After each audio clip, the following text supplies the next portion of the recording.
Okay, so I got a bucket of water, put some soap in it, got a block sander with some 240 on it, epoxy primed all of my body work, let it cure for a couple days. It's still rubbery, but I ended up putting some high solids primer on top of it, and now I'm blocking it out.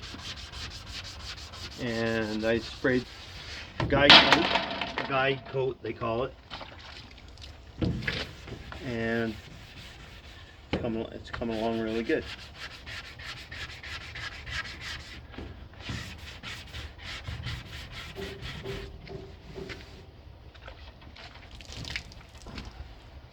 Feels really nice.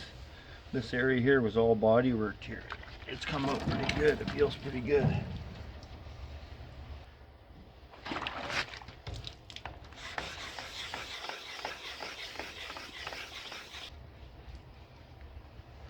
Whew, she's warm out today.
I think that looks pretty awesome.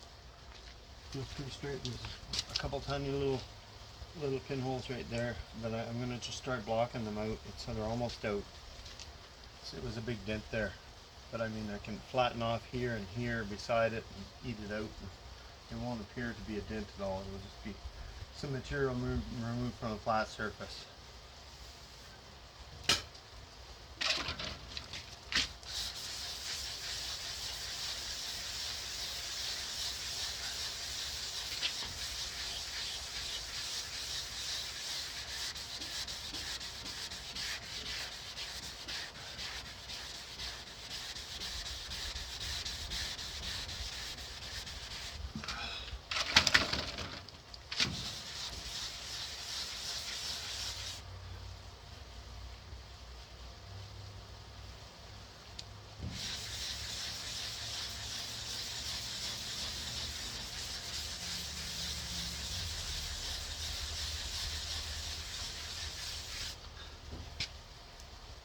Feels good.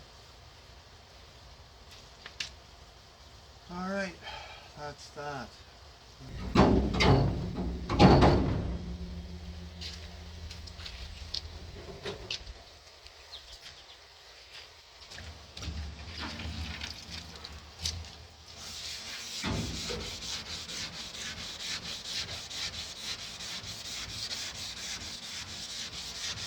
Yeah, this heat is really great to grind urethane primer.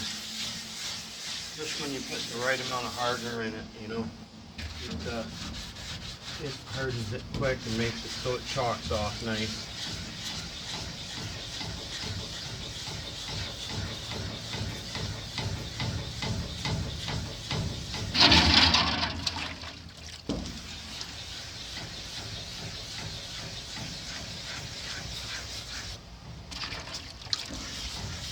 So you just kind of float over the curve. Float over the curve. This here's got a curve this way to this line, and then this has got a curve to this way to this line, a slight one. And then this here's kind of flat, but a slight bevel on both sides. So I just kind of like keep my, and then here I roll over the edge like this. Try to get that shape in. Go from one surface, flat surface to the other. So you can blend it all in.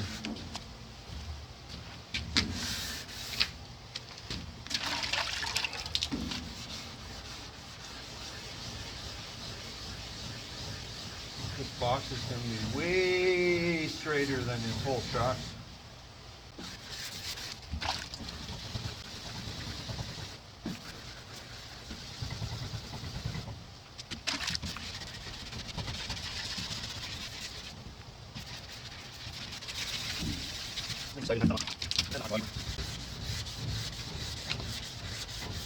So it's nice and straight from factory with the original factory paint on it. So I was never painted this box, so I think it was a good find. For an Ontario box, it was a fantastic 104 grand, and that's American. And if you find one in Ontario, it's because it's something that just came into the wreckers, and they put it online on carpark.com, and as soon as it went on, I bet you there was 50 people after it.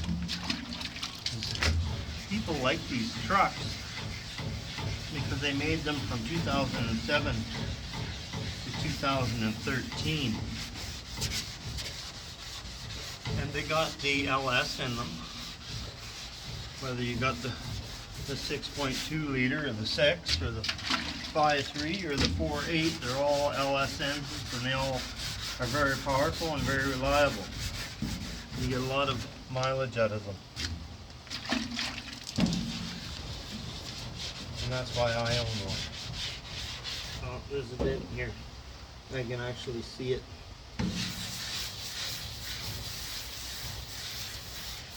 Like a golf ball hit it.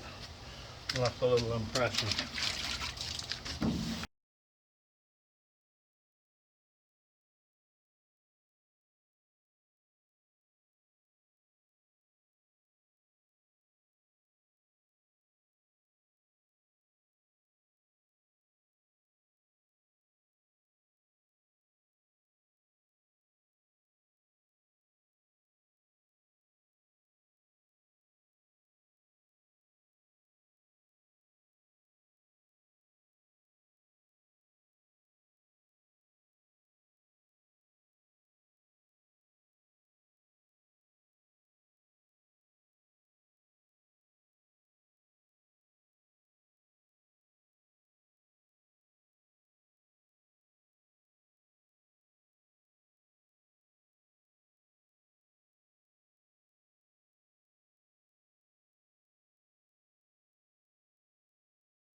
So that's my value shade. I still got a little bit to do inside the box in the front because the inside of the box is getting painted black with a brush, and I'm gonna grease it up with some grease, and then I'm gonna put a box liner in it, so it doesn't matter what goes on inside the box, as long as everything that is exposed when the box liner's in is painted. That's what matters to me.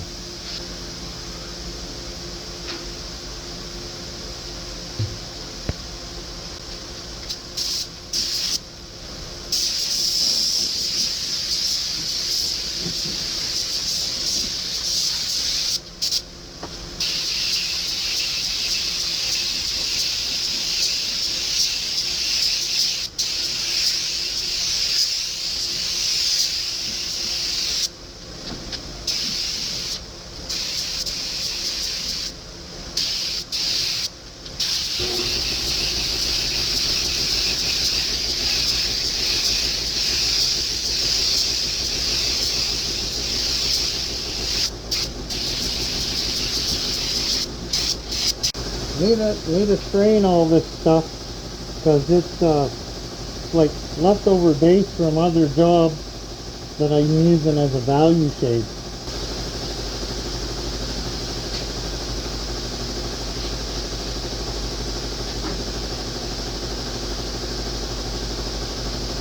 I'm trying to cocktail color. This last little attempt, I sprayed the old taillight, the old busted taillight, as my test card because it's a nice shiny smooth surface, and I held it out there to the truck, the cab, and it's a little too silvery, so I add a little bit more black to it. So I'm going to put this in the gun through the strainer, and I'm going to spray the light again, and I'm going to go back out to the truck, and I'm going to see if it's darker and it matches closer. So here's my tail light, and what I'm going to do is I'm just going to blow some base on here, and it's a little darker now, and I'll just spray some base on there, and then I'll go match it up and see how the metallic displacement is, if it's close and if it's the right darkness. Let's try that.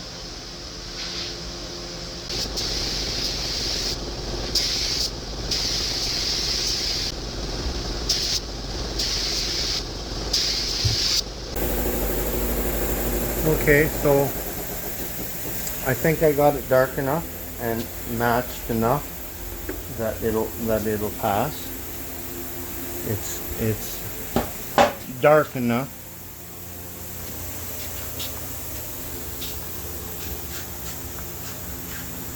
to match the dark black metallic paint out there in his truck.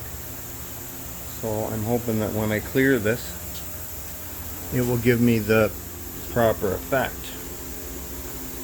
And if not, well, then I'll be water sanding it down and going out and buying some expensive base coat and basing the clear on top and clearing it again.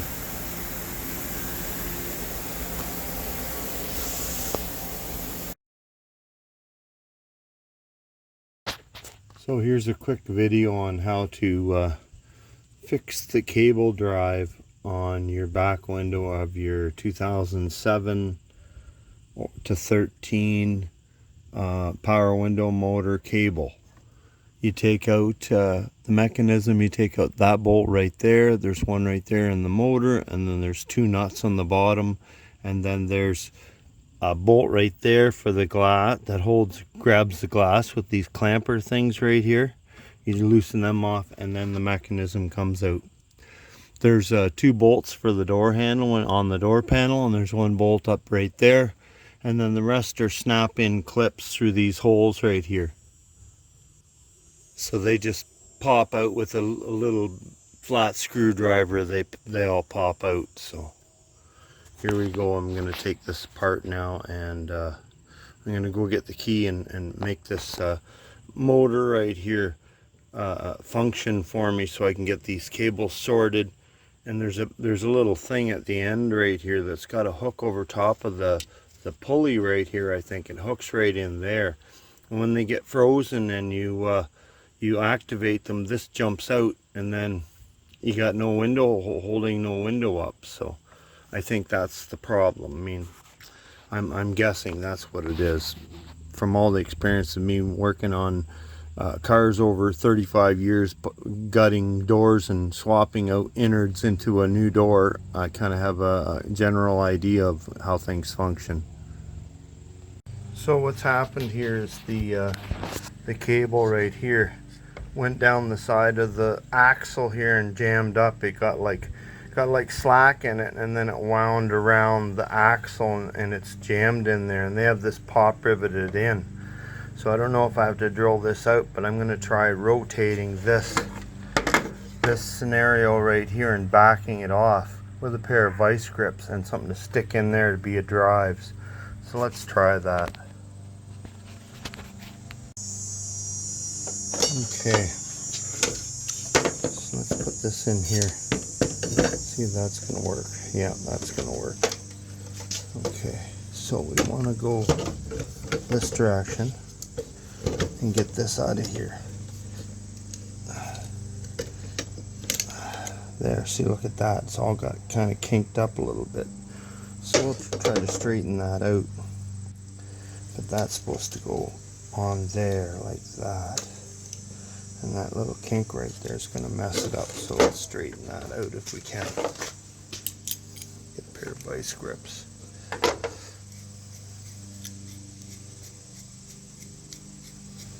Give that a little squeeze. Try to manipulate the molecules of metal so they'll go straight.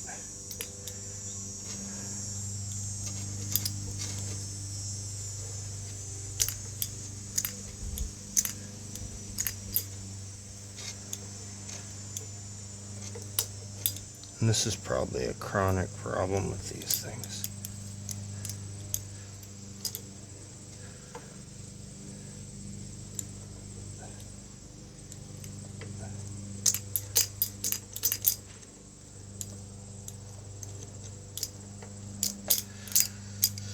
Alright, so now let's do this. Let's pull this out.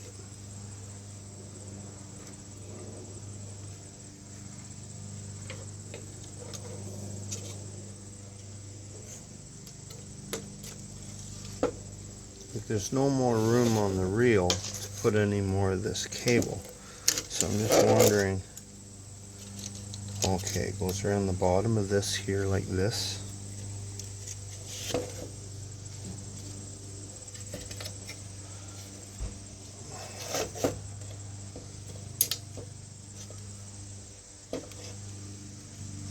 And that goes that way. And that's like that. Then that goes over top of that doohickey right there.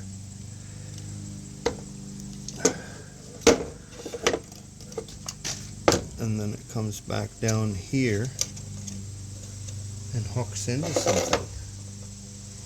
So what would this hook into? Something inside there. Something right inside this mechanism. Something right inside this mechanism there, because you can see right there where that spring is. When you pull on it, you can see the spring deflecting. So this has got to hook in here somewhere. So this thing right here somehow pops out. This has got to pop out somehow. So let's see what we can do with that.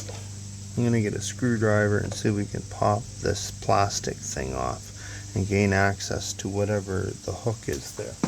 Okay, so do we go like this? Do we hit this way?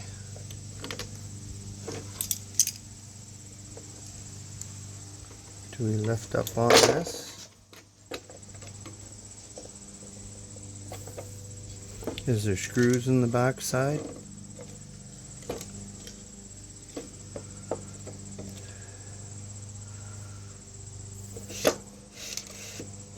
Does this gotta slide right off? Yeah, that's gotta slide right off. Okay, so this bottom clip right here is riveted on. Now will that slide right off the top? It's riveted on there too. So what have they done that we can access this?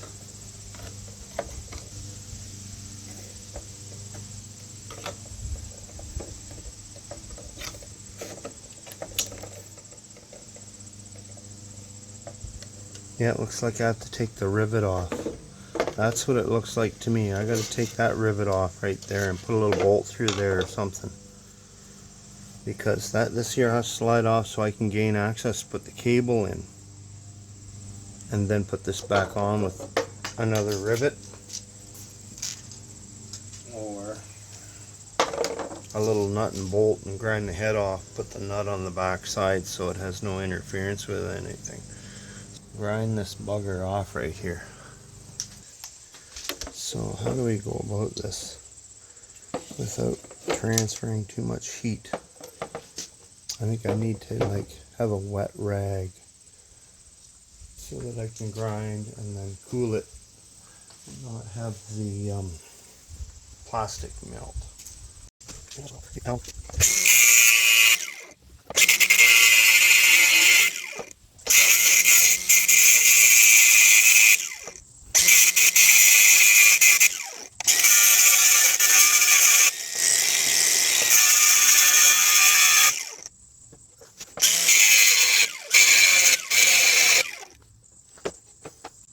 Okay, so it should come out now.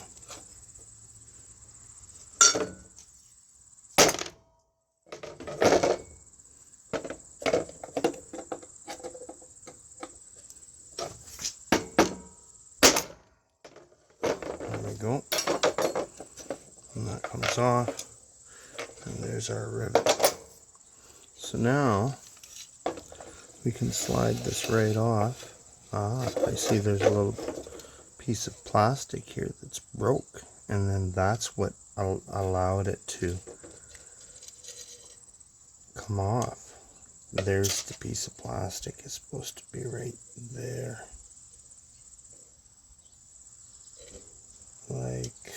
See, where's the break? In any case, this here needs to be back that way. And this here needs a little strap over it with a notch in it for the cable. A little strap over it with a notch for the cable. Okay, so this will go up like this, come back down like this,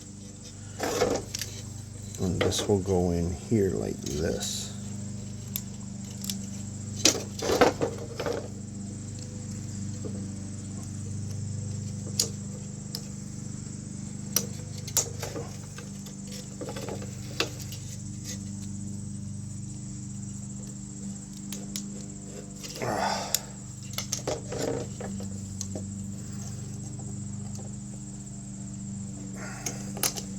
Oops.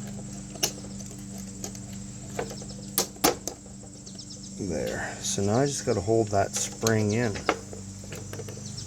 with something there. So I think what I'm going to do is, there's some steel here. I'm going to put a little L bracket. It goes flat on the steel and then up with a notch in it for the cable to come through it. And then put a screw in it or weld it on with a MIG welder. And then it's fixed. And that won't happen unless this side breaks out. So that's what happened. These two little plastic pieces broke off that hold that spring in. So that's pretty basic. So I have a band of steel here I salvaged from something. I think I'm just going to use a piece of it. So I'll make that hole right there, back up to it, and then I'll do a bend like really close to the hole, 90 degrees, so that I have a tab to weld to. So basically I'll cut it off there, bend it there, cut it off there, and then I'll put a cut in it right there for the cable to go through. Okay, and then I'll bring this back here after I cut this off and weld this on right there. Okay, see you in a bit. Okay, we're back. So now what I'm going to do, I'm going to slide this right on there, like that.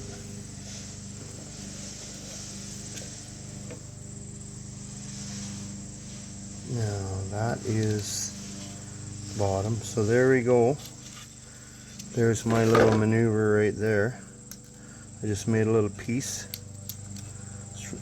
to hold the spring when it jumps out past there. It's gonna get pushed up against this thing right here. Maybe what it could do is bend that a little bit.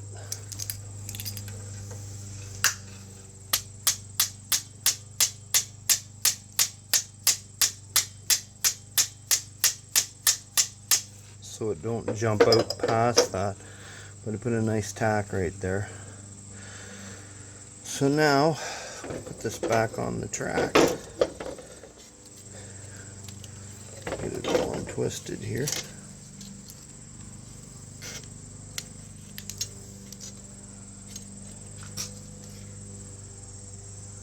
I think there we go. So this here,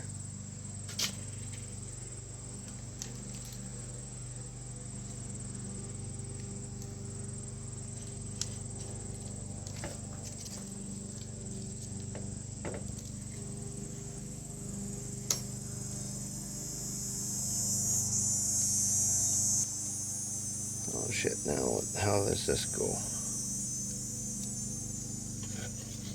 Like this over top. There we go. So this goes here like this.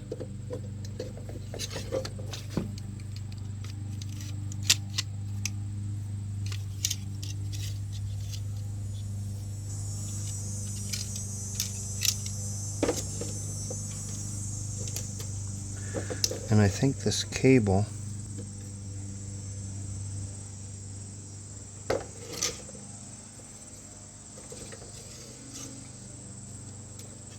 has to go inside.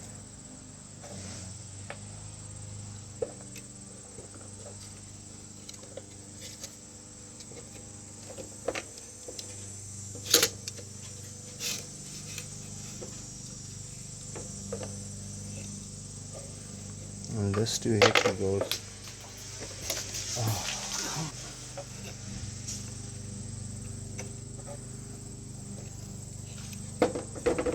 So maybe just to hold that in place, I'll put the vice grips on it until we figure out what kind of rivet we're going to do. Vice grips are tight.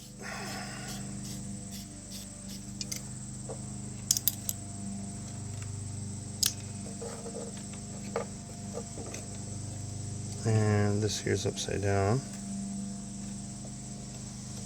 So that goes in the groove. That goes on there like that through the deal.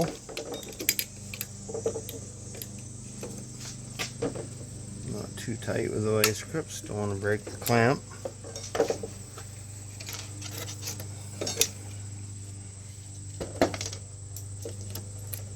And there's the cable going over this pulley, up into this pulley.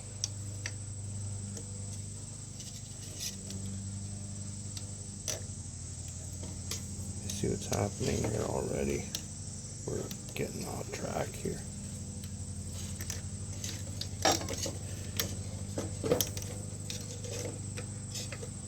Already off track on that deal.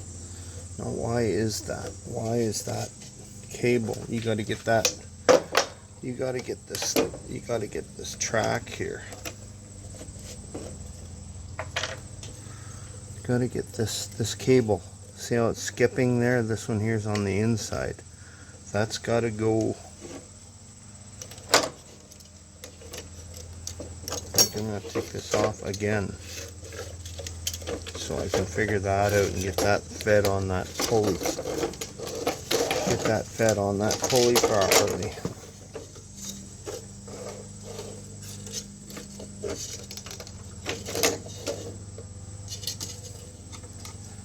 Okay, so this is because we're twisted. Maybe that's why. This should be on the other side, and that should be there. And that's how that works. Okay, it's because we were twisted, so you got to pay attention to that. Make sure you're not twisted. Otherwise, you'll be over the deal.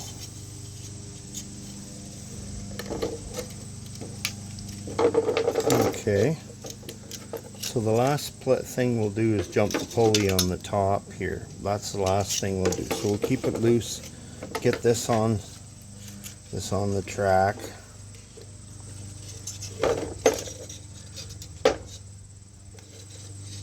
And that's up, and it goes this way.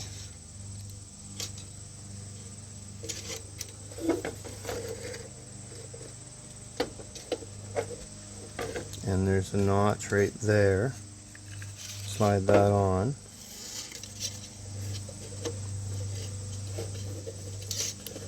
And get this on here.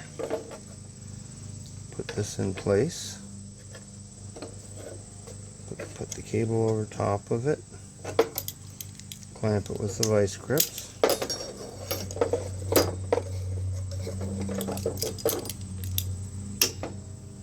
And then bring the cable up to the top and jump it back on up here. Now, how hard is it to pull on that spring and jump that on?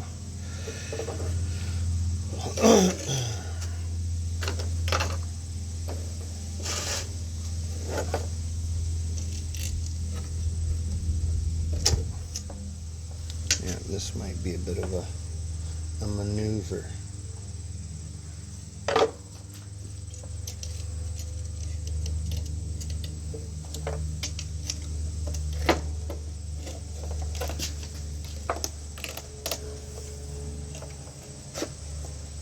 Yeah, it's not, it's like trying to put a tire on a rim.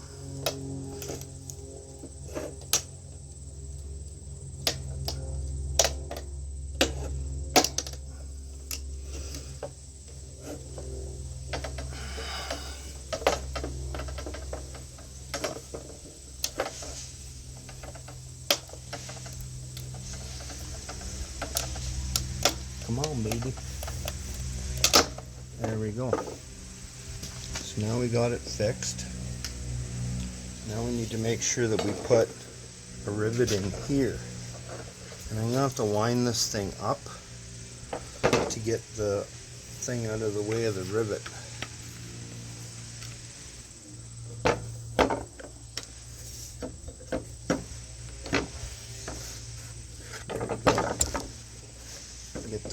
Get it away from the rivet. Now here's the rivet. I'm wondering if I could just drop that back in that hole and then take the MIG welder and weld the blob on the rivet and cool it quick before the plastic melts.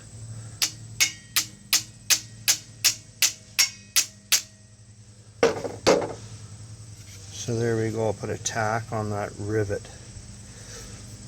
It's not quite lined up, but maybe when I hold this down on the anvil right here and give this frame a tap and align that hole and then put a blob on there quick and then cool it with the rag. I'll be right back. So there we go. We got 3 little tacks on there to hold that rivet, and what I would do to re-engineer this so that it don't do that is that little axle right there, I'd put a little skateboard bearing right there, big enough that it goes past this track so when this cable goes over, and then I'd have to shorten the cable obviously because this takes up more space, but that's what I would do. I put some bearings there because this slides over top, and the only thing you can rely on is grease. Like it's very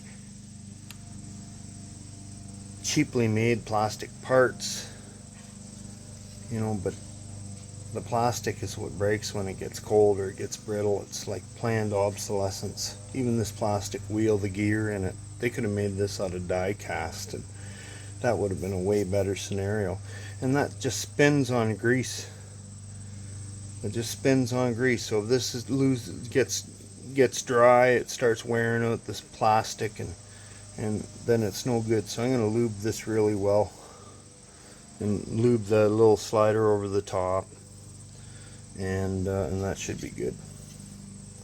Alright, let's install it.